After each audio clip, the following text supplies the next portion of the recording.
We've got mice, we've got gerbils, and we've got frogs. And we pretty much just keep them alive for biology classes because they use them. Monday, Wednesday, Friday, you have to re-give all the animals water, like you refill their water bottles. And on like Thursday, you wean them, which is like the mice, you take the babies away from the mommies and put them in a different cage, like weaning them. But other than that, like each day you clean a certain amount of cages until they're all cleaned every week. You just fill a new cage, dump the dirty cage out, and switch the mice over, or the gerbils over. Give them food, give them cereal. Every Monday, Wednesday, Friday you have to drain their water and put new water in and feed them crickets.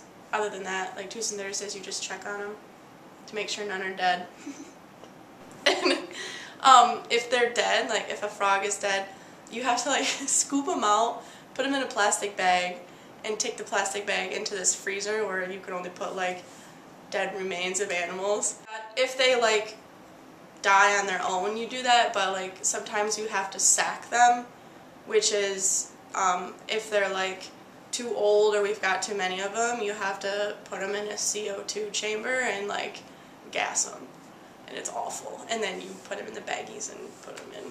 With the mice, when they have babies, if there's like a complication in like the delivery or whatever, instead of like having like deformed babies, the mice will eat their babies. Maybe it's a good, source of protein, I don't know, but it's just so they're not like, I don't know, kind of like a survival thing, like just so their babies aren't suffering. Well, the end of this year is different because like the university is like shutting this facility down or whatever, but like normally like it would just carry on through the summer, but because it's shutting down, we have to euthanize all of our animals, and we're slowly going through the process because we don't want to like do them all at the same time because it'd